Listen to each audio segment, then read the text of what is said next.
Hey guys, before we start, a quick shout out to Alpha Dog Nutrition for sponsoring this podcast.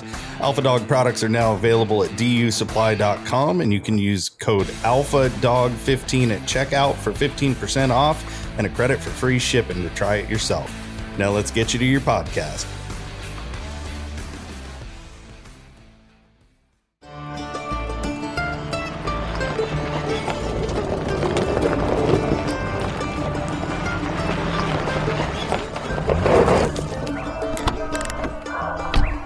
Where's Fielder? He's gone to the dogs.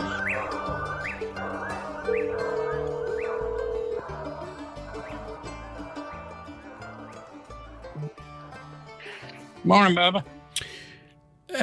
Good morning. Is this the store down there at Piedmont, South Carolina, where they got the telephone? Yeah, they got one. It's on the pole out here. Yeah. Would you have somebody go out there and climb up that pole and call? I got a pet monkey that does that for me. He does it every time. Brother Lee, we haven't talked in a little while. We messaged a little bit here the other day talking about this storm Debbie that came up the Gulf and headed up your way, and it's hanging around up there where you are now, isn't it? Yeah, it's I just watched the Weather Channel here just a minute ago. They don't know exactly where it's heading right now. They said to the Midlands or back to the eastern seaboard. So that's a big area. Well, at least they're being honest. I always said those weather people got paid to lie, you know. Yeah, they're about as confused as some of the dogs I've owned in my lifetime. Yeah. Well, being confused is part of my daily routine. Yes. Yeah. I have a whole lot more sympathy for elderly people than I used to. Yeah, me too. I watch them every day, and I just wonder, gosh, what it's going to be like when you get that old. Yeah, that's right. We're just getting our second window, aren't we, bud? Yeah. I was listening to these guys on Facebook. Do you see these little clips? I don't know if they're TikTok or what they are, called the Moron. I think they're the Morons or the Moron Brothers or something. And weird. Yeah, I don't know exactly. Today I was laughing. These guys said they were so poor when he was a kid that mother used to gather them all around the table, and she'd read the recipe book to them. And he said my little brother couldn't hear very good, and he about starved to death. I tell people all the time that so many of us, and we were so poor that we'd have cornbread for breakfast and water for dinner and swell up for supper. Swell up. Yeah. Yeah, I hear you. Well, I had a virus. It wasn't COVID, but that sucker just still hangs on a little bit. My voice is a little better, and but I still get a cough every once in a while. And I don't know, them darn Chinese, man, they fixed us up here a few years ago, and it just seems like it hangs on. But, hey, I wanted to talk to you. It's getting up here pretty close to Autumn Oaks time. Yeah, a couple of weeks. Yeah, the 29th of August. This podcast will air on the 12th. And so that will just be, 17 days, about 2 weeks and a half or so away from Autumn Oaks as people are listening to this. And you are going, I assume? I have all the plans in the world. You know, Shirley, my wife, has been really sick, but she's insisting. And the way we usually do this is I'd leave South Carolina, I drop her off in Kentucky. She likes to hang out with my sister, and believe it or not, my brother and sister, and they do a lot of antique stuff. So she's there, I go on, you know. Well, you've always kind of had, you and Shirley, when you travel, you stop off at those antique places, don't you? Yeah. Yes, Yeah. absolutely. Yeah. I heard your little dog there. What kind of little dog you got in the house now? We got a rat terrier that Lisa gave Shirley a few years ago. We got she was, I don't know if you remember Blue Boy or not, but she was a litter mate to Blue Boy. Is that the one that Lisa had? Yeah, and Lisa Hunziker. yeah, we got two cats and a dog, and I have to take care of them. That reminds me of that old song when I was back in the 70s in the military and all. Our house is a very, very, very fine house with 2 cats in the yard. Life used to be so hard. Yeah, and I never had a cat in the house until we had this kitten out on the porch, and I got the kitten in and I went to PetSmart, got milk, got a bottle, fed the kitten, and put it in a dishpan in my closet at night with towels under it. And the darn cat don't have anything to do with me, but this cat loves Shirley. Sleeps up in the bed with her, gets up in the morning, everything. Don't want to be even touch me. And Steve, I know this is not dog tale, but this cat is so mean that we had a little cookout here the 4th of July, and the lady next door was over, and her husband, and she went to get something out of the refrigerator, and the cat went to the fridge with her. The cat wants her milk out of the refrigerator. The lady didn't know it. She didn't get the milk out, so the cat bit her on the foot. Said, teach you, I want my milk. Yeah, Shirley told her, said, you better get her milk. My old buddy back in West Virginia, old Bubba, he was telling me about they moved. They got one of these yurts. It's one of these round houses that they build out there in the woods. These hippies and stuff use them and all, and it's round, and he said they brought the cat in the house, and the cat was always used to going over and doing its business in the corner, and he said that thing drove that cat crazy. He finally had to just turn him loose. He's going around trying to find a corner to poop in. Yeah, it was one of the funniest sports stories I ever heard was about, I don't know, we're getting off the topic here. But we don't have any topics. We just jump on our horse and ride off in all directions. Wim Sanders, you remember coach of basketball at Alabama? I briefly remember, yeah. He was a character, and he was telling one time that him and his staff had this kid up in the mountains, and he was just really, really wanted him. He said he was an athlete, and said, we go up there, the 3 of us, and watch him play, and I wanted more. I wanted to go talk to the kid's parents. He lived with his grandparents, and he said, my staff said, no. Wim said, it's bad weather coming in these mountains, so we need to get to the motel. And he said, no, I'm gonna go follow him home. So he goes home, and they sat there up in the night and talked to his grandparents, his grandfather, grandmother, and his mother all lived there together. Mm-hmm. And he said, well, I got out to go, and said there was already 3 or 4 inches of snow on the ground. And said the old man said, a coach said, you don't need to be out in these mountain roads this time of night. Why don't you just spend the night with us? So William said, well, all right. So he said, we, got ready for bed. And the old man said, well, you'll have to sleep with me. And said, Granny will sleep with her daughter. So he said, okay. So he get ready for bed.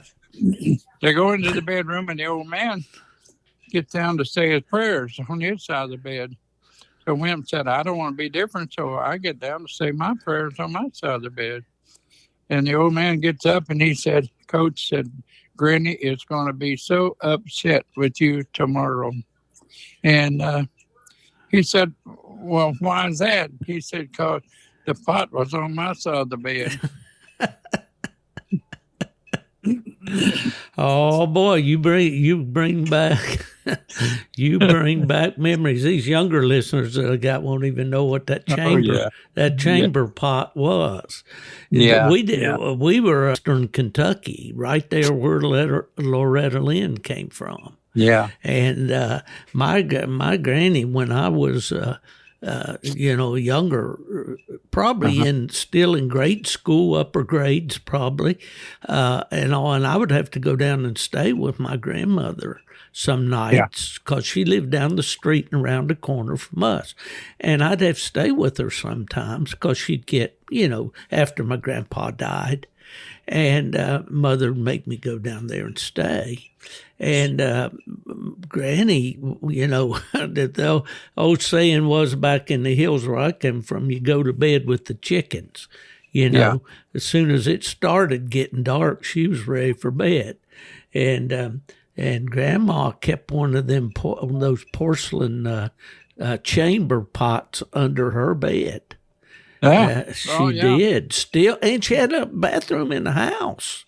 Yeah, she just didn't want to walk down the hall to the bathroom, I guess. Yeah. And of course, being a young guy and all, Mr. Cool, I said, Grandma, why in the world are you doing that? And of course, you didn't cross my grandmother.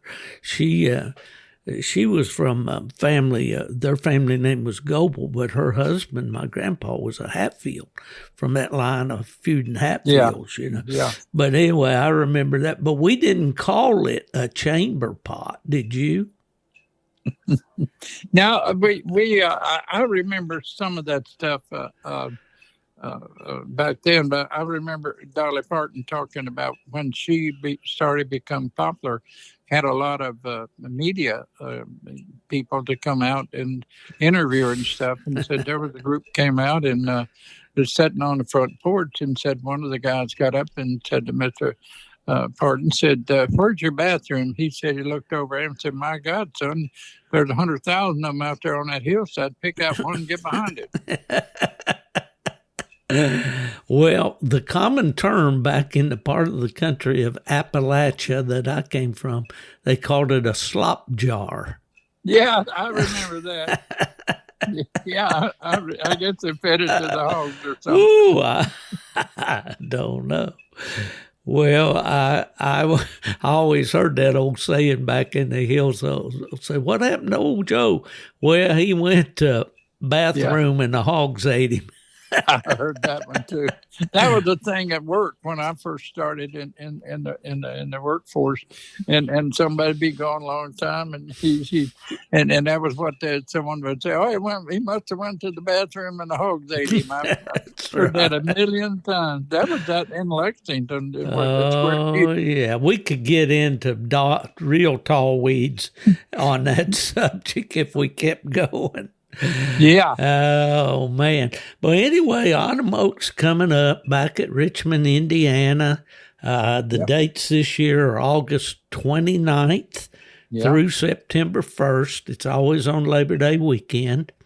And they kind of ease things back. I think it all kind of starts on Thursdays now.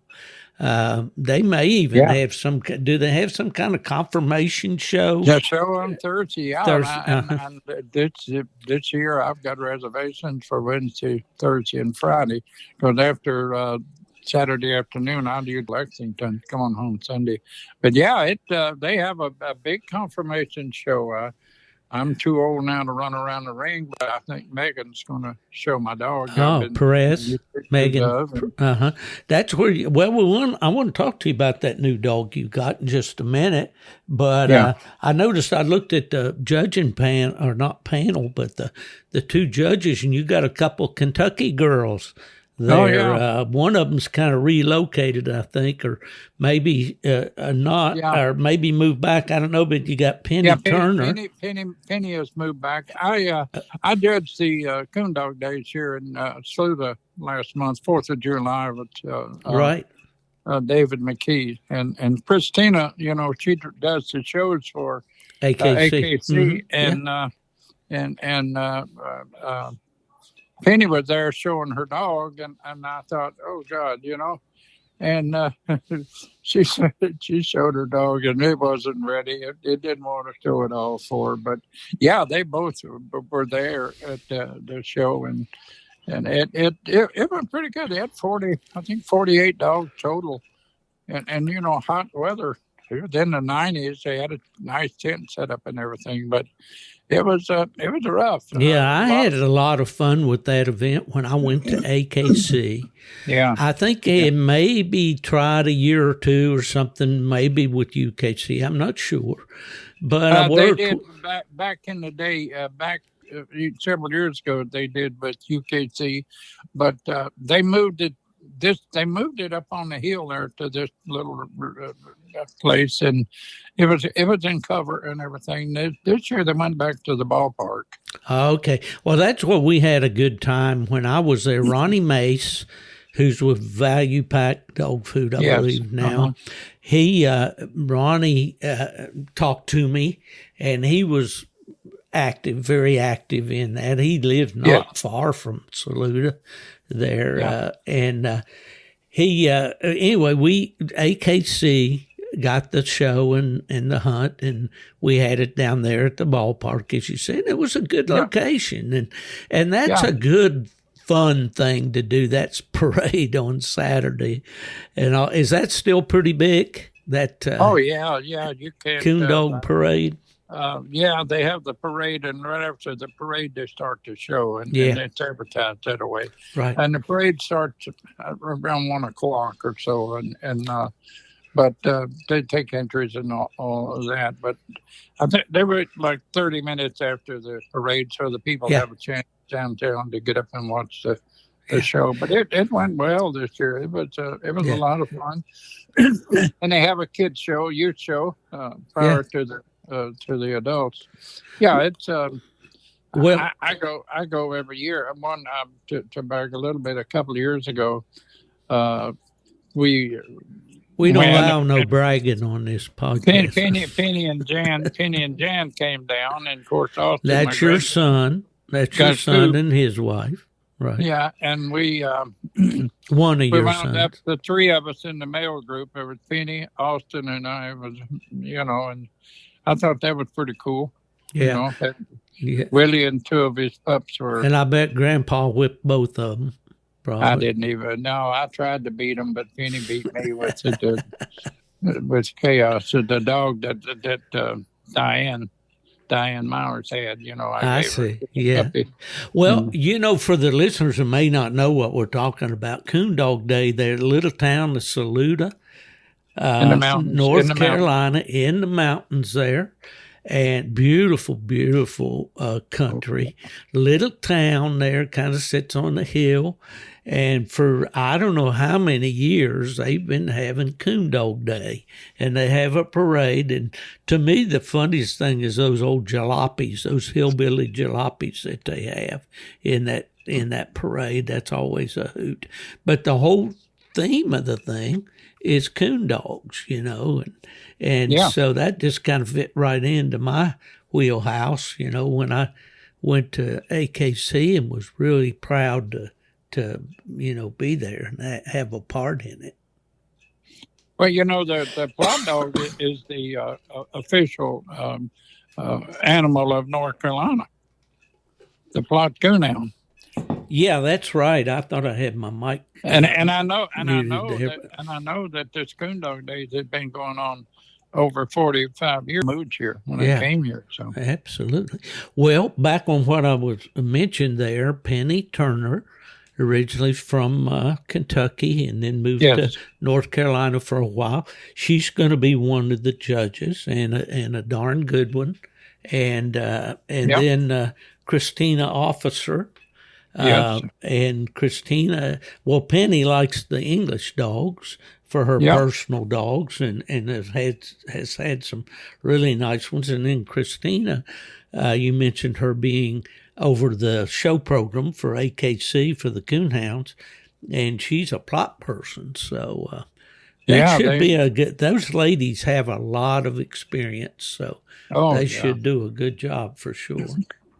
Doc and I judged the 51st Autumn's Oak Wayne and Mark judged the 50th. We wanted to judge the 50th Autumn Oak, and we had over 500 dogs there the 3 days in the show, and that's and the problem with me at my age and trying to judge Autumn Oak is 2 days and it's 5 or 6 hours a day. I can't handle that now, but it's not Right. the people that don't go. Matter of fact, David McKee's never been. I talked to him and about it. It's huge, and they got it organized beautifully. Got everything set up. It's two rings going all the time.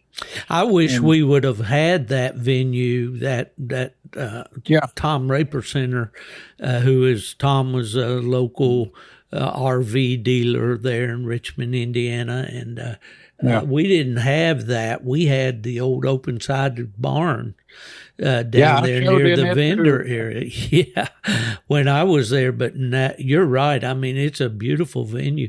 And I'll agree with you 100% about that judging all day at Autumn Oaks. I mean, that is a grind because, I judged in the top 10 show at Batesville at the Winter Classic this year. And that was my speed. That was fine. But I wouldn't want to be out there judging all those classes. And usually what they'll do, I think, is they'll probably divide these between the judges where one will maybe have champions and the other one grands and so forth. And they've listed in the bloodline how it's going. Penny is going to judge the plots of red bones. Champions, I know that. That's when I looked at the champion group. She's going to judge the plots of red bones and walkers, and then Christina in the other ring will be judging the other four breeds. Okay, and then Christina's going to judge crown the overall champion, and Penny's going to crown the overall champion female. And then in the grand they switch it around. Penny is going to crown the national grand national champion, and Christina will do the opposite sex. Okay, well, that's a good mix, and that since UKC, I'll give a kudos to Alan and and Trevor. Those guys have just bent over backwards to be nice to me. I'm an old has-been, but they provide space there, as you know. Oh, yeah. They're in the headquarters building right beside their headquarters, which is a great location for us that are in the so-called media in the coonhounds that do our podcasts or YouTube channels or whatever that may be. So unfortunately, or fortunately, as the case is, I'll be there at that booth most of the time, but I do hope to get over to the show, sometime, and especially, when it gets down to those major wins. Well, one thing that I missed the last 2 or 3 years since COVID was the food, that they serve there on the ground, and they haven't had that the last 2 or 3 years since COVID. They haven't done that, and that's one thing. It makes it a little rough trying to get something to eat when you don't want to. They do have people selling hamburgers and stuff like that, but you could get a full course meal there for $6-7, and it was good food, and I hope to bring it back this year, but.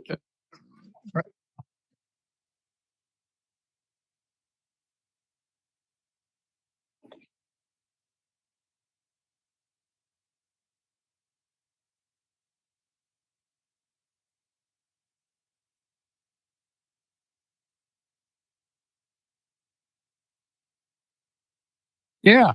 Mm-hmm.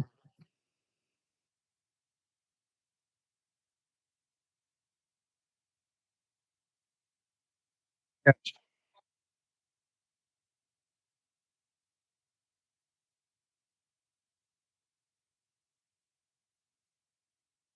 See here. I think maybe I'll need to go back and fix this. Yeah, they don't have the kitchen there the way they did when I was involved. And I guess, like you say, it's probably due to the COVID situation. I don't know, but that was the first year they didn't have it, but during COVID. But you can't, you just can't have a conversation about the food without the ice cream over there. Yeah, I got a story for everything. But again, when we brought Autumn Oaks to Richmond, we had been up at Logansport for a year or two, and we came down to Richmond, and there was a fellow from up around Kalamazoo. His name is Gary Yocolette. And Gary and I got to be friends, and he did some repair work on my RV trailer for me and different things. And he and I got together and designed a dog box, and we built a few dog boxes and brought them down to Autumn Oaks.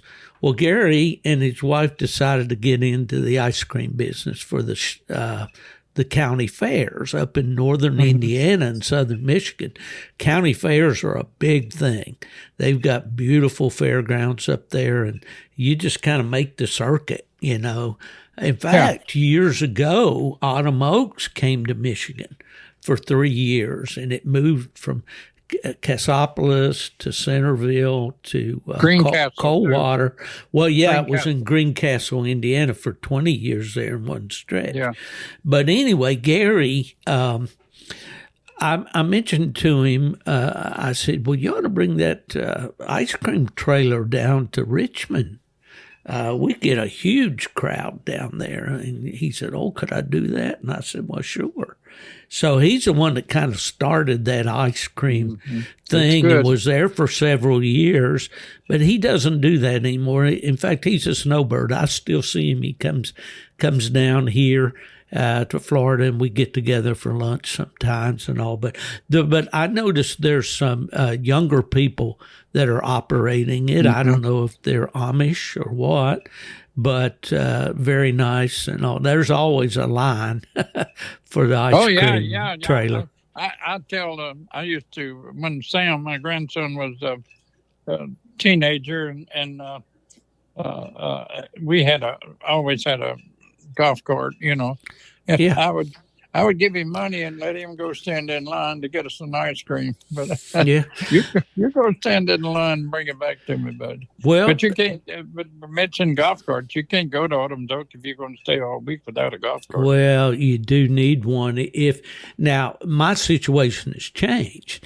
Normally, Nubbin Moore comes with me, and Nubbin's not going to be with me this year. His family had planned some kind of a get-together there down in South Alabama with the kids and grandkids and all, and a big fishing trip, and they planned it on Labor Day weekend. So, and then just the other day, so I went ahead and made plans. I usually stop over at Nubbin's and spend the night, and he and I drive up together.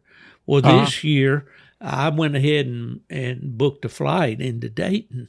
And then he told me just last week, he said, well, I talked to one of the boys, and he said, no, that's not Labor Day weekend. That's the following weekend. So I said, well, I don't know. I've got that seat on that bird booked already. I don't guess we'll get to come together this year. But anyway, Nubbin, when he and I would come together, we'd always get a golf cart, because while I was, busy yakking, doing podcasts or whatever, he'd run around the grounds, and it was very convenient. But we found we weren't using it that much, and they kept going up on the price of that. Thing. Yeah, it's like $300 for the weekend now, and. So, I'm with you. That's the way to enjoy Autumn Oaks, is with a golf cart. Yeah, I'm gonna see if Tommy. I think Tommy has one. Tommy Lanning, and he's not going to. He's got one. I got a small trailer. Yeah, that I can put a golf cart on, and for $300, I can pull it up or park the trailer and bring it home. Oh yeah, well that's the way to do it. Of course, anything from coming from Florida is a long grind. Yeah, with a trailer, I go to White River, an ATV on it, and it that gets to be a bit of a grind. It really doesn't cost that much more. I haven't noticed that much more in gas costs, but it's still inconvenient, you know.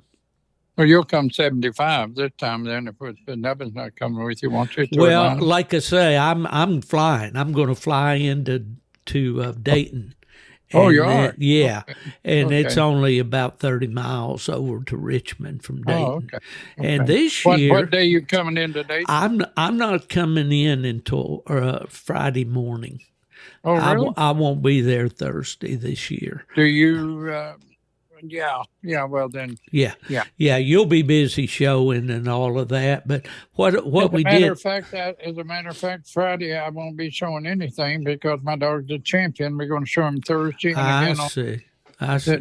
Then again Saturday. But Lisa and Megan will be showing their dogs on Saturday, so I'll be there. Well, I don't know yet whether I'm going to bum a ride to the grounds from the airport or I'm going to rent a car. I really this year everything's changed a little bit. Jason Doobie from our sponsor W Hunting Supply is coming, and he has a guest coming along with him. A YouTuber. I think they're going to do some filming and things, but they have rented an Airbnb somewhere right there within 15 minutes of the ground. So I guess that's where I'm staying. So I figure with the network I have, I can either bum a ride, or if it push comes to shove, I'll just grab a cheap rental car, you know. But I'm going to be staying over because my flight doesn't come back until Monday morning. Oh, really? Yeah, so I'll probably get to go to that. My favorite restaurant is that Italian place there in Richmond. I haven't been there. You have not been there?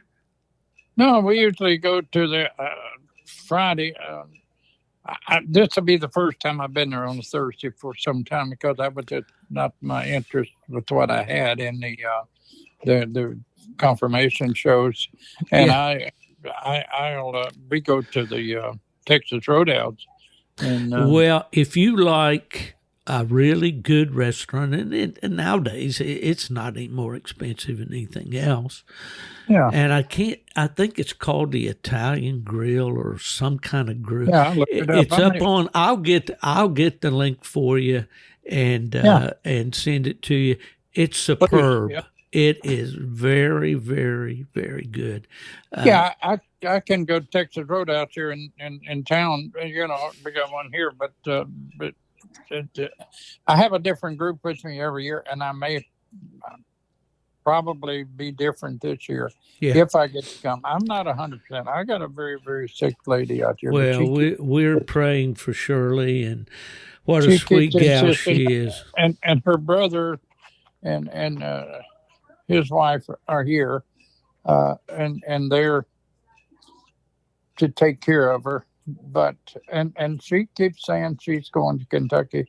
But she and my sister and brother, they've always just done things together, you know. Yeah. And my brother turned 90 this year, so but he still goes. My sister's 81, and she'll pick him up and they go everywhere. Well, that's good. You got to just keep moving, don't you? For sure. Yeah, you can. Yeah, like I said, I'm going to work today. Of course, I'm going to sit and look out a window in a swivel chair, and everything. And I get bored here in the house. Yeah, that's something that we have to guard against at our age. That we stay busy, keep our minds active. Back to Autumn Oaks, we talked about the judges. Have you judged Autumn Oaks? Have I judged it 3 times? 3 times now? Yeah. Mm-hmm. Okay. Yeah. It's what are your memories about judging Autumn Oaks? What do you was it fun? Were you glad you did it? Was it? Oh, it's when you're judging, it's a 2-shot deal.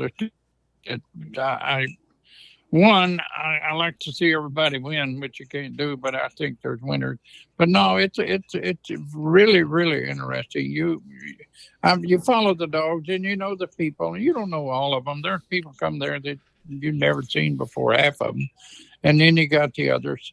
And it's like I was told one time by Sheila, you don't know what someone's going to pull out of the closet. They've been holding. Now you drop these names that you and I know who we're talking about, but you're talking about Sheila Hicks. Yes, yeah. And back in the day, she was known affectionately as Squirrel. Was her nickname. I think her daddy gave her that. Monty. Yeah. Monty Hicks. They had a dog supply business. Dog supply business, and she would go with him and show them dogs, and she was pretty darn good at it. Very good. She had one named Tara that was a big winner. Well, Tara too was out of Lipper, and that was Boomer's mother, Tara too. I got you. Well, back in that day, we'll do a little bit of reminiscing here. I was with UKC, of course, full-time starting in 83. Mm-hmm. And we had the Grands and the Pairs show on Sunday. Yeah, I remember. We stretched it out. We started the shows on Saturday, and anyway, that was back in the day when you had names like Junior Lassiter with Dogs on the Beach. Yeah. You had Charlie Botkins with Beechwood Chip. Yeah. You had Beth Snedeker. Yeah, Beth Snedeker with some outstanding dogs. You had that Robert Mings. Yeah. You had the Findlay River Nighthawk dog. Oh, yeah. You had some outstanding, and of course the dogs nowadays are just drop dead beautiful, most of them. Oh, yeah. That was the thing that impressed me so much about judging in the top 10 show down at Batesville back in February. I was just almost moved. Of course, I'm an old man. I was almost moved to tears about how pretty, how beautiful, how standard correct, how well trained, well prepared those dogs were. Until you get down there at eye hands on them, I don't think sitting in the stands you really get that feeling that a judge gets when he goes over those special dogs.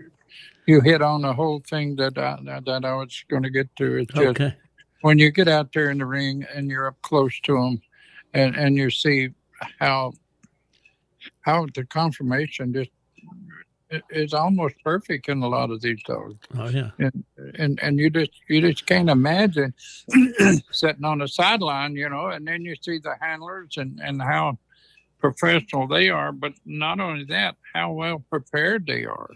You don't. What was it that the old saying was? Winning is easy. It's just a will to prepare to win. Yeah, winning is not as important as the will to win is not as important as the will to prepare to win. To win, that's right. Yeah. And, that's the way it is. But then again, all of these people, I don't know of any person in the show world or the hound dog world I know that I dislike or I hope they don't have anything against me, because you're so busy. The friendship at Autumn Dog. I mean, it's just we have a little tent outside there, and people just come by and sit down, and from John Monroe to Lindale Price or right on to old timers, and there's people that I've known for 30 years, and they're coming. Same thing as I do. If I didn't have the friendship there, I wouldn't just take my dog up there. I mean, the Lisa Hunsinger, Megan, and Janice. You're talking about Buck and Charlotte and from West Virginia. It was like at Winter Classic. I got the chance to catch up with Doc and Chirpy, Birdswells, from Virginia. And, these people are just priceless as friends. There's no doubt about it. And yeah, I have so many memories, and this podcast, my listeners, they hang with me. The podcast consistently gets real good numbers, Lee. So I know that people are listening. Sometimes I wonder what they're thinking about my ramblings, but there's just no way to overstate how important the people are in this sport. And absolutely. And just and the memories, and when I hear, in fact, there's going to be kind of some excitement at Automox this year. On Tuesday, there's going to be a big wedding. Well, as you go back to Natalie Drake, and who she was when she was a teenager, and she grew up as a kid and been kicking me around for 35 years now, and she's just been tremendous. But watching her from a kid, you remember what was she? 11, 12 years old out there showing against. Oh, yeah. Absolutely. And I kid them, and I've had them on the podcast a couple years ago, the Auburn girls, Nikki and Andy, they were in strollers. Oh, yeah. When Curtis and Kathy, God rest her soul, Kathy has passed, their mother. What a sweet lady she was. And but families bring their children, and they grow up there, and then you've got like Andy judging, and winning big time, and Nikki, she shows too, and does her share of winning. But the big news, the older of the two girls is getting married on Tuesday at Automox to Bryce Matthews.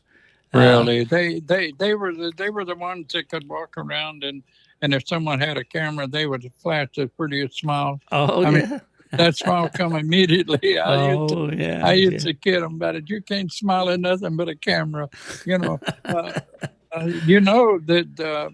Did you know who is judging the world this year? I think this is a good setup. Oh, I do not. I don't think so. Okay. If I saw it, I've forgotten it. Well, Doc is judging the finals. Who? Doc Birdsall. Doc Birdsall. Couldn't find there'll a be better 14 one. dogs. The 14 dogs in the finals, and his daughter judging. Kathy, the first Kathy name. Shorter, yeah. Oh boy, do I remember what a team they were? With their black and tans.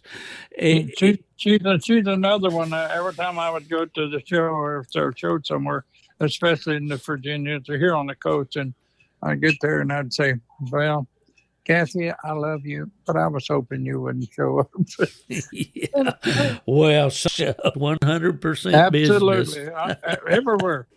Absolutely, everywhere. yeah. And Doc and Kathy are just the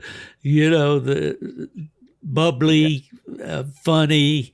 Kathy, boy, Kathy's great. I love Kathy, but she's all business. Absolutely. Oh man, 100% of the time, and Chirpy is just absolutely a beautiful lady that could care less. Well, Chirpy, as our listeners may be wondering, I've probably never heard of a lady with that first name. Well, obviously it's a nickname, but her name is Patricia. And I never knew. Really. And for several years, she served as the secretary, I believe, or treasurer or whatever of the Black and Tan Association. They both were in it. They're both. Yeah, and Doc, of course, as that nickname implies, was a veterinarian. He went to Virginia Tech. And, of course, he and Lindell Price, when they get together, that's all they talk about, tech this and tech that. And, by the way, for my listeners, I call him my brother from another mother, Lindell Price. He and I have been friends for so long. He's going through a real physical battle right now, and is in therapy right now. I don't know exactly what happened, whether it was a stroke or what, but he's had some Yeah. some challenges, and hopefully, Connie, his wife, says he's driving her crazy Oh, yeah. Imagine. Well, because he wants to go home. He's got things to do. But yeah, just on and on, Lee. Just the yeah, people. I know. Last year at Autumn's Oak, we were set up out there, and I don't know. Here come Lindell came up, and no, at first off, Wendell come up, and he sat and talked to me a little Wendell while. Bond. Wendell Bond, and he said, if you see Lindell, if he comes by here, tell him I'm looking for him. And I thought maybe they'd have cell phones or something, but it was about 30 Lindell minutes. doesn't know how to use it. About 30 minutes, here come Lindell. And I looked at him and I said, Lindell's looking for you. And I called him the opposite way around, and he said, well, I'm Lindell. I said, dummy, don't you think I know that? Lindell Price was part of my team at AKC Yeah. and at UKC. Yeah. And we were speaking here about bench show judges. He was always the leadoff guy that I went to when we started a new show. When we started the first World Championship in 1985, World Bench Show Championship, he judged it. When we started the American Heritage Show down in Texas, he judged that one. When we started the Winter Classic in Albany, Georgia, he judged that one. So, he was like the leadoff guy, for me. And terrific. And a terrific judge. And not only that, he was a better person. He was just terrific. I enjoyed him so much, him and Lindell. All of the guys, the same way. He judged sure, absolutely. But and these people today think that those guys, they know dogs as well as anybody today. The dogs haven't changed. Dogs are still dogs. They got 4 legs and a head and a tail, and that don't mean that just because they've been around a long time. Because these people don't understand that there were dogs that Kathy Shorter and Natalie and those showed back in the day, and Sheila, they could beat anything today. They would win today for sure.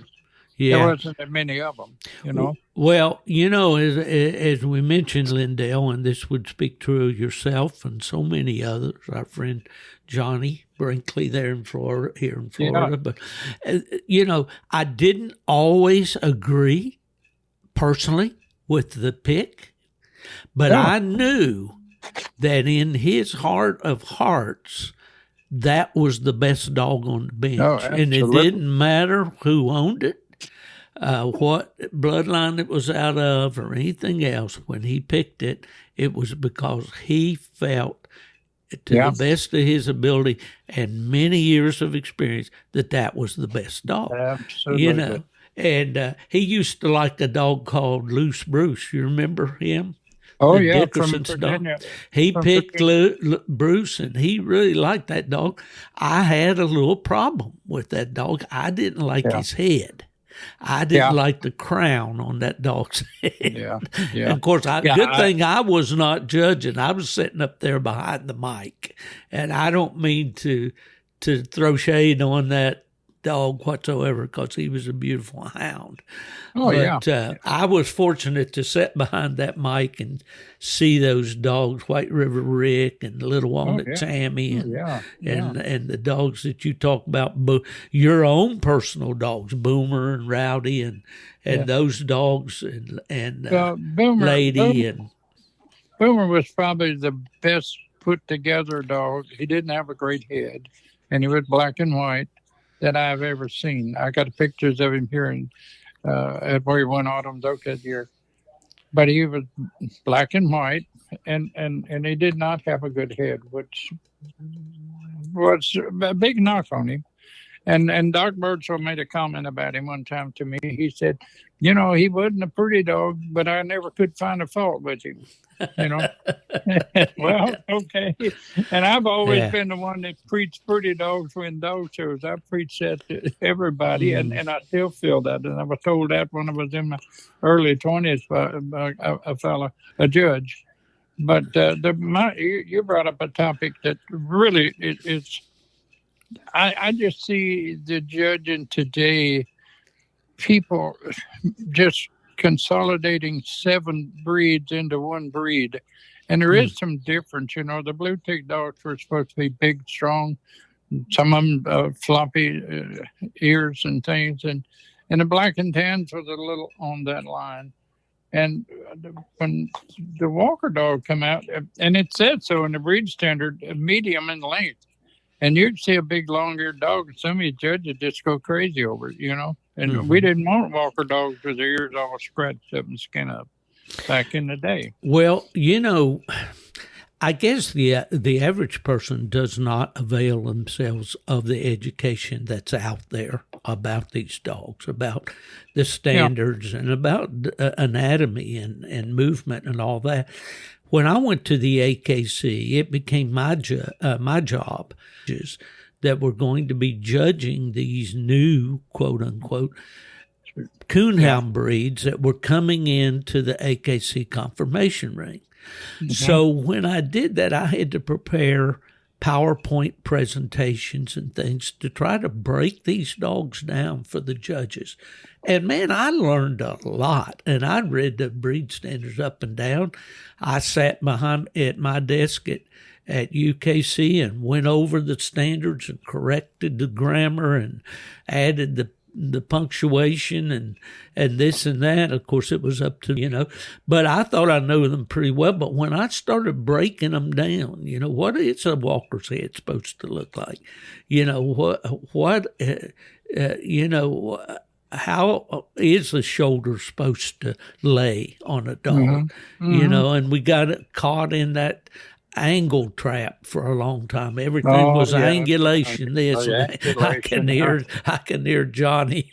The longer it got to the point, and it's still there a lot with some of these younger judges. The longer the back legs, the better he was. And that's so far from the truth. Because I watch horse racing a lot, because being from Kentucky and everything. And when these horses are walking out to the starting gate and everything, and if they were hound dogs, they'd disqualify all of them right there. Mm-hmm. And make no doubt about it, those horses can run. And I've always preached the thing that if the dog put together good, if all the parts fit, he can run. Mm-hmm. One of the fastest, the fastest plot that I ever had, and one of the fastest hounds that I ever had any experience with, was a little dog called Roper. In fact, I took him down to Johnny's that time, and he had something wrong with his jaw. He couldn't bark. Were you there? You remember? Anyway, he did not have a standard perfect back leg. Hind leg. He didn't have that long, stretched out, almost post-legged rear end on him. From his hip joint down to his stifle, he almost came down like a 45 the opposite way. Yeah. And then his hock came down, straight.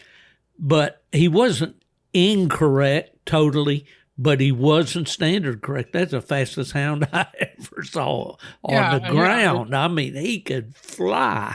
And still a lot about, I know a little bit about hunting dogs, and the thing that you just mentioned, the thing that if they got grit, they can make up for a lot of things, but still, you don't want to continue breeding animals that don't meet the standard, because they're not going to hang around, 6, 7 years old, and they're going to be done. Yeah.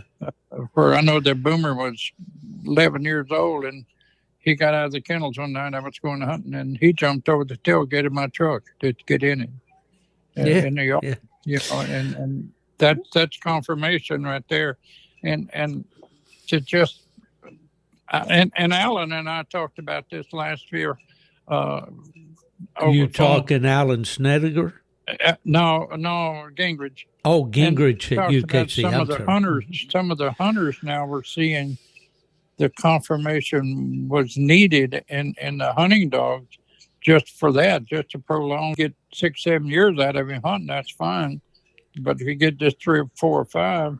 You've lost 2 or 3 years, and confirmation is begin to come up important with the hunters too. Yeah, and we have to remember, I know there's a lot of debate in this country about history, and does history matter, and let's destroy all the history and make things the way we want. Those old guys back there that wrote those original standards and all, they were hunters. They were performance dog people. Yeah.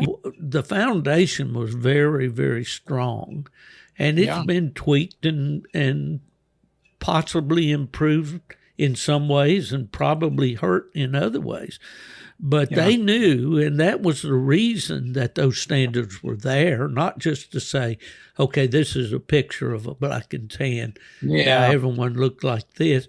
But there were reasons, And, absolutely. Yeah, absolutely. Yeah. The one thing I'll bring up here now that I don't know whether you knew this or not, but a couple of years ago this fall, Alan called me, and the Beagle National was in North Carolina, and he called and he said, "I see you don't have a dog entered in the world." No, Alan, I don't. He said, "Would you go to North Carolina and judge the Beagle National show?" Alan, I've never judged a beagle in my life. My brother had beagles. He said it's the same breed standard basically as a Trend Walker. So I got the opportunity to go up there and judge the Beagle National. And it was really, really interesting. For the coon hunters that don't know, you have to run the dog in the hunt part. And you enter the dog, and he can't withdraw him, just enter him and withdraw him. He had to be disqualified or picked up or not win. He can be disqualified and you can still show him, in other words. Yeah. And they would. In other words, you can't just put him in the hunt and withdraw him and say, "Well, I met."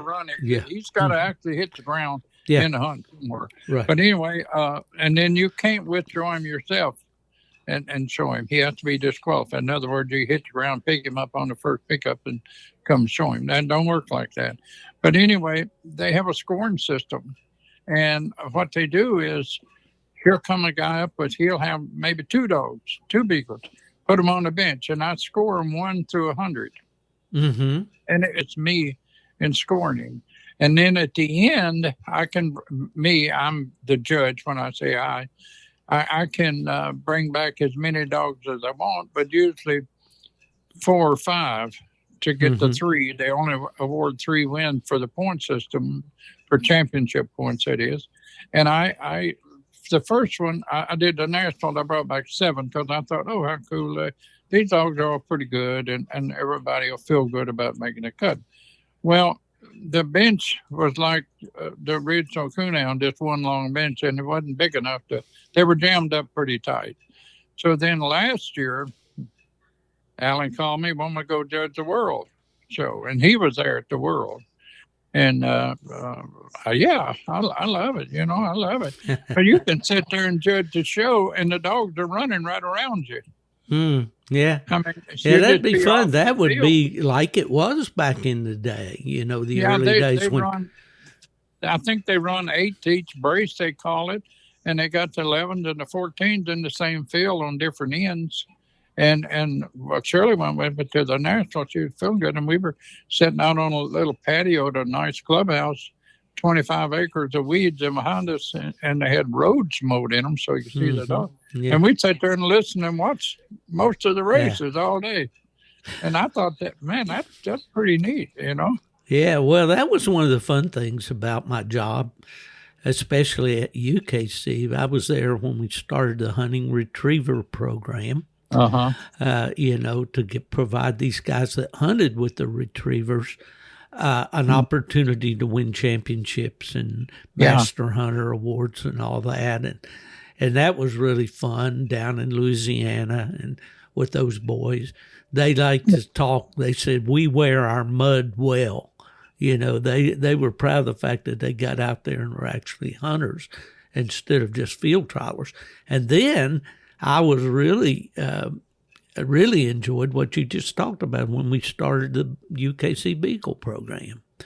you know, and from scratch. I mean, we didn't have a thing, and we called in a committee. I remember we had a committee around the conference table there at UKC, and we tried to get people from all the different venues of beagling, you know, the large pack on hare, people from up in New York, and you know, I remember we wanted to just get some hunters, their opinions that didn't field trial. One of the people we brought in was John Wick, because he ran beagles too. I mean, he rabbit hunted. I know.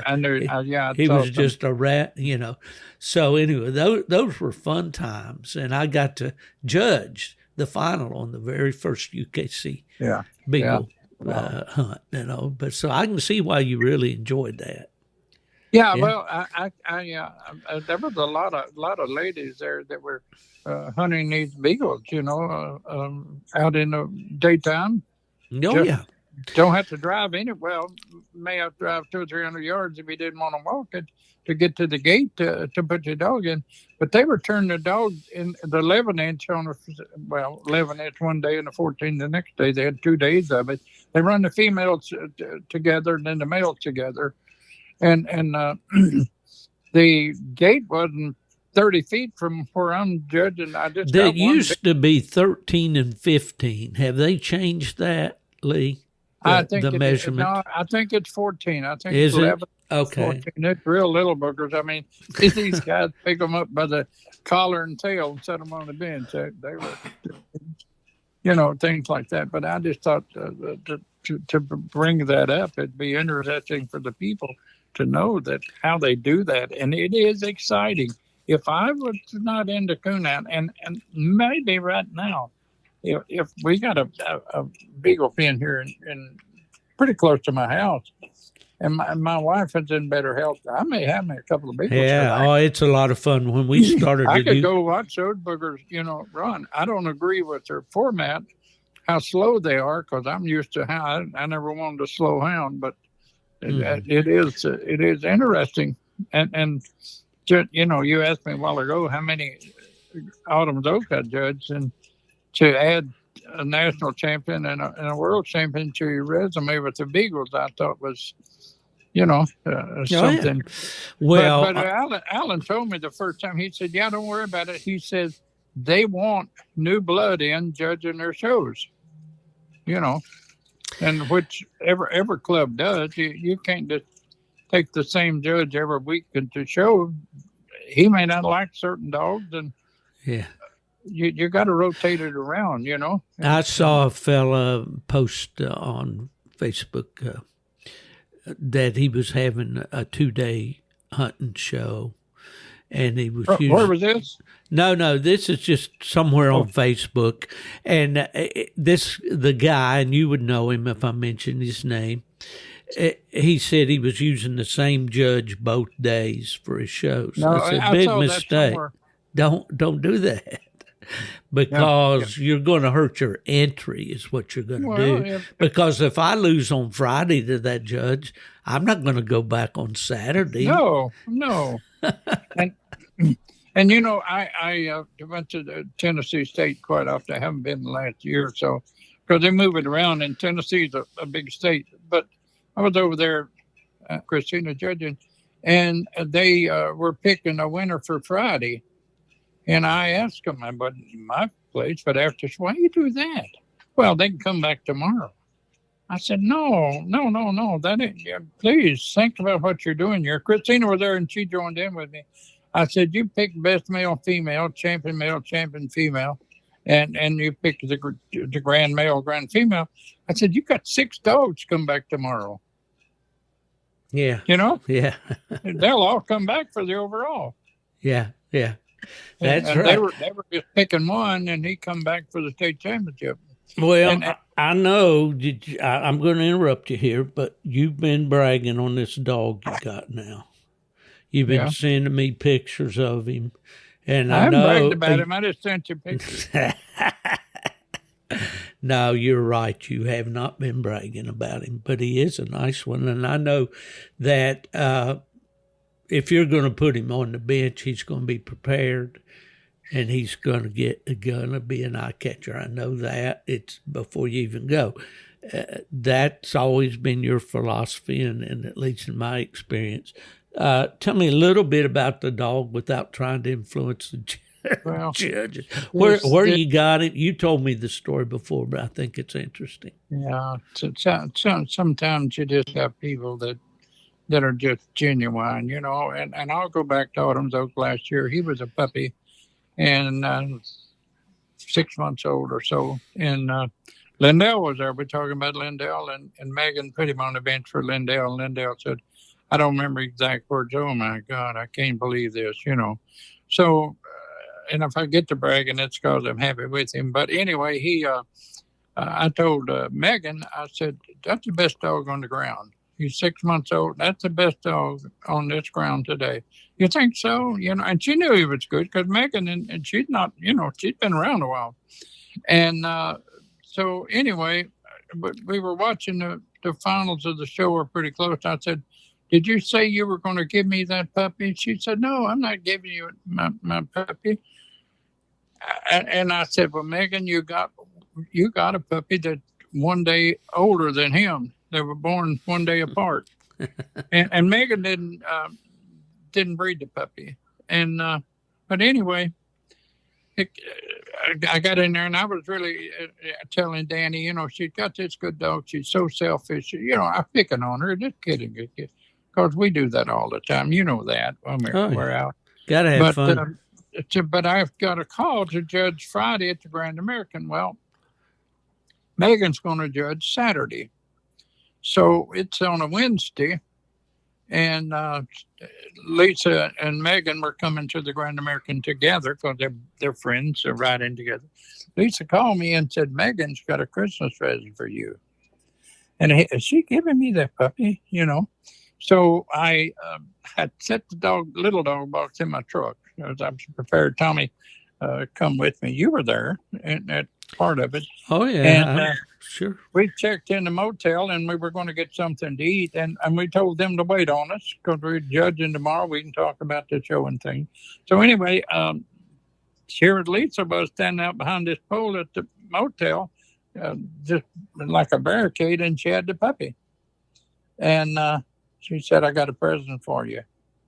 And just gave him to me, And I'd already bragged about he was the best dog at Autumn's Oak as a puppy. They didn't show him. I don't think he was old enough at that time. And anyway, I took him to the Winter Classic, and he won a Walker Male there. But they'd already won the Virginia State with him. Megan had, and she'd won the Battle of Breeds in Oklahoma with him. And he wasn't a year old yet. So he just, I brought him home and I played with him. And he's just absolutely a lovable dog. And you know me and my dogs. I can't stand one that don't like me. Yeah. I don't care how good he is. He's going to mind and everything. But I took him to Georgia, won Best Medalist Georgia State. And I've been limited to what I can do with him this spring because of Shirley. And then this past weekend, I got him qualified for the world. I said, gee, I can't go, but somebody else may want to take him. Show him. Steve, he's absolutely as perfect as Boomer was, and he's beautiful. He's got the color, head, and everything. Yeah. Well, the beauty of all that is that you get to go now to Autumn Oaks. I'm gonna pray and believe that Shirley's going to be able to make her trip and go to the antique store places, and you're going to get to bring your puppy up there. And your expectation is that you've got a dog that can win it. And that's the way it should be, I believe. Now, there's certainly something to be said by going and getting your time in and getting your dog used to the crowds and all of that kind of stuff. And I think you need to do all that before you go to a show like Autumn Oaks. But just the expectation of going and saying, when I walk in that ring, I got as good a chance as anybody else here, maybe a little better. And that's all part of it, isn't it? Yeah, well, you saw him. You bragged on his head. You saw him in winter class. You stood there and watched him. So Yeah. he was just growing up puppy. But I thought he was well enough to win best middle show at winter class, and I thought the plot that beat him was good enough too. You picked a heck of a good dog, and my dog was still a puppy growing up. He was still mature, so there's nothing there wrong with the. With You the know, judging. when you tell the story about Megan, it all reminds me of that old Jerry Clower joke about the guy said, Jerry, if you had $2 million, would you give me one? And he said, well, you know I would. I love you. And a little bit he comes back around and said, Jerry, if you had 2 hogs, would you give me one? He said, now, wait a minute. You know I got 2 hogs. I know where this is going. But Megan wasn't like that. She had 2 dogs, Well, and she she had did give you one, didn't she? She had another one too. And then to go on about this situation, Lisa's got a terrific dog, won the Illinois State just a couple of weeks ago or a month ago, and she didn't finish her dog because she didn't want to show against me because mine's a grand and hers is open, so we could have dogs in different groups. That's good. And Megan, you and Lisa Hunziker have been friends for a long time. Megan Currens, she's showing females at the Autumn Oak. So we're all, and we're pulling for each other and other people, you know. As it should be. Yeah. As But it should be. That's a total friend. She could have sold this dog for $1,000, I'll assure you. If somebody out there showing dogs would have paid at least that for the quality of this dog, but she just gave him to me. And you know, with my wife sick, and I keep going back to this, she lost 42 pounds in a year, and she wasn't a big person to start with, a small person. But it gave me something here to go out and entertain myself with, playing with this puppy. Sure. Isn't it wonderful to have mates or spouses? I was just talking with my friend Randy Smith in Pennsylvania yesterday. Ella and I were sitting in the den, and we got through. Randy and I talked, and I told Ella, I said, I sure wish Randy and I lived closer together. You know, I always enjoy hunting with him. Yeah. You know, he's got good dogs, and he's just my kind of guy. I just enjoy being around him. And he's a younger man, much younger than I am, but last night he sent me 3 or 4 videos. He'll call and he say, you want to go coon hunting? You want to go into the tree with me? And he'll FaceTime it, you know, and give me, and you know, but back to what I was going to say about our spouses. Ella says, well, you know, you can go up there and go hunting with him anytime you want to. And she says, I think you should. You know, she's never been a woman that says, no, I don't want you to do this or that. I want you to stay home. You know? Yeah. See, you know, just those kind of things is what keeps you in the dog world and things like that. And like you were talking about, I had Harold Kay here for 30 years that we hunted 2 or 3 nights a week. And Harold was a terrific person. He is a terrific person. And he's also a good hunter. You know, he does it the right way and violates the laws and all that stuff. He's not that type of person.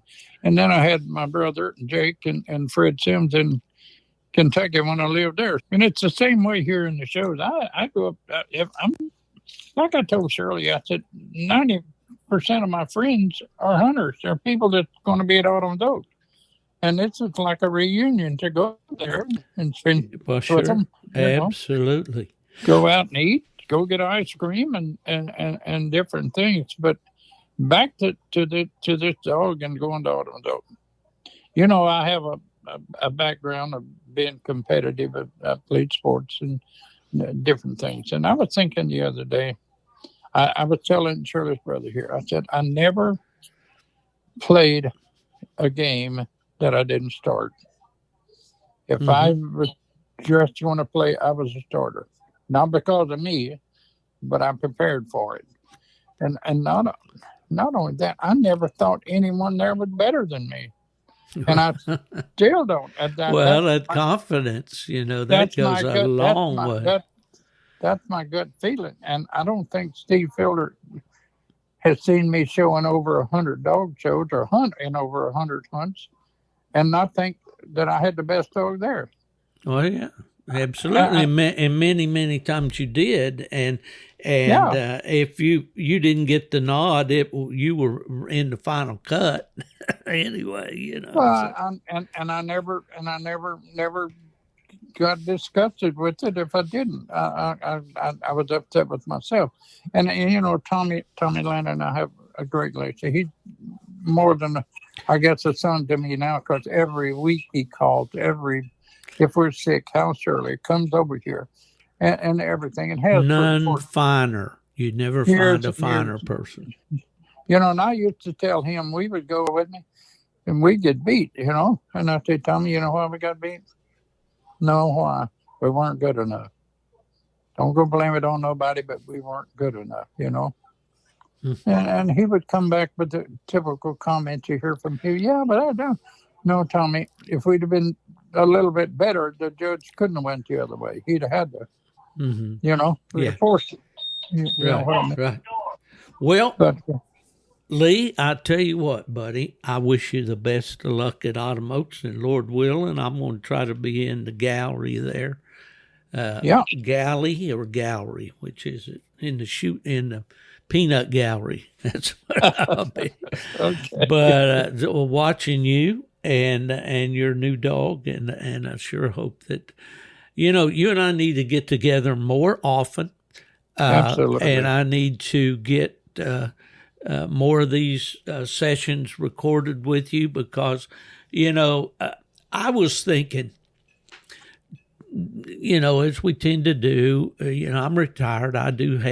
There's certain times that I'm real busy. Like right now, I'm on a deadline for Bear Hunting Magazine. I got to get an article in. I've got a couple of people asking me to proof articles that they've written and help them with that. And I always say, yeah, man, I want to be a helper. I say I'm a cheerleader, But I was just having just an introspective session, the other day. And I said, Steve, I know what it was. I was walking around through a sporting goods store. And I don't know if you have Rural King up your way or not. No, but they're kind of like a Tractor Supply, but they got a whole lot more stuff. And I'm walking through all the sporting goods stuff and where all the guns are and where all the ammo is and where all the hunting clothes are and the boots and all this. And I'm saying, Steve, you don't need a thing.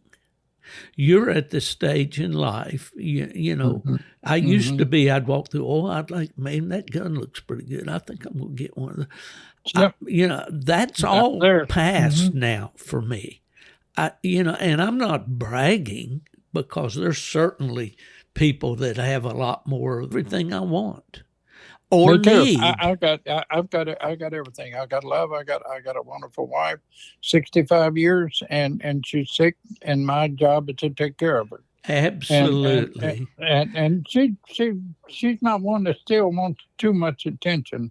I mean, she cooked dinner last night. I got in about 9:30 and she had pork chops and well, she did not. She made me grill the pork chops, but Shirley's the real deal. We know that. Holding on to the countertop and things. But you were talking about how things have changed right quick. I know we got to conclude this and everything here, but I was at the Walgreens drugstore a week ago to pick up some medicine. And I went up front to pay at the cashier. There was a lady in front of me.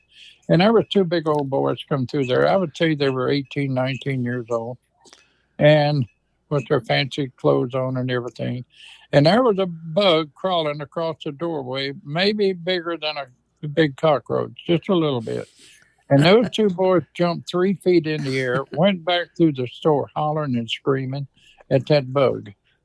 Well, we would have caught that bug and put him on a fish hook.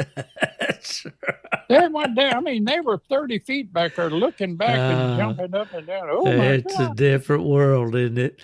Well, my thought where I was going there was that, Steve, if these younger people think that things and accumulated wealth, whether it's a gun collection, whether it's cars, ATVs, campers, country club membership, whatever it is, they will get to a stage in life where the only thing that will really matter to them will be their family and their friends. That's all you got. And that is worth many, many times. Like I said the other day, we were talking about all this electronic equipment that we have in hunting now. I said, man, I'm all for it. I love it. I've got it. But I wouldn't trade the experiences I've had over the years, with the things my dad taught me about hunting, and the things I learned about from other hunters down through the years. I wouldn't trade that for that all that technology in a pile. That's right. Yeah. Hey, something come up here. I'm going to have to cut you off, Steve. Okay, buddy. You go ahead. It's been a great privilege for me to talk to you, and I'll see you at Autumn Oaks. How's that? I hope so, but I don't know. We'll have to wait that out. Okay. Well, I'll be talking to you. Thank you for your time today, Lee. Good deal. Yep. Okay. All right. Bye now. Folks, that's Lee Currens. One of my inner circle of friends.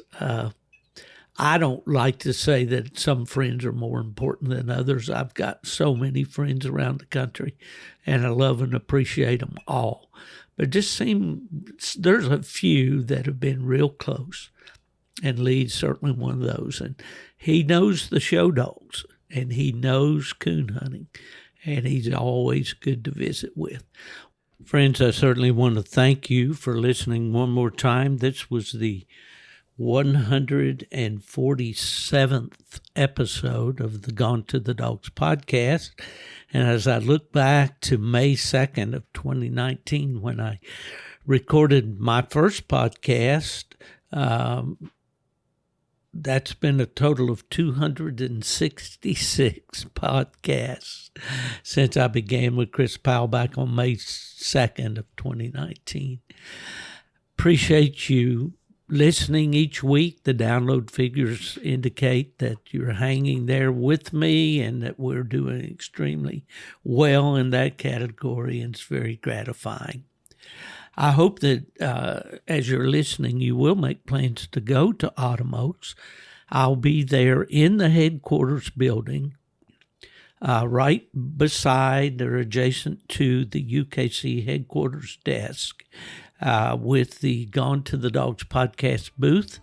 I'll be recording throughout Friday and Saturdays if you'd like to stop by and be on the podcast in future episodes. Stop on by and say hello. If you're not into that, you just I wish you would just please stop by and let me get to know you a little better. I want to thank Buddy Woodbury, Jason Doobie out at W Hunt Nutrition for being a sponsor on this podcast as well. All right, the gravelly old voice, I'm going to put it to rest. That's it for this week, folks. If anyone ever asks you where I am, a good answer would be, a pretty good guess would be, he's gone to the dogs.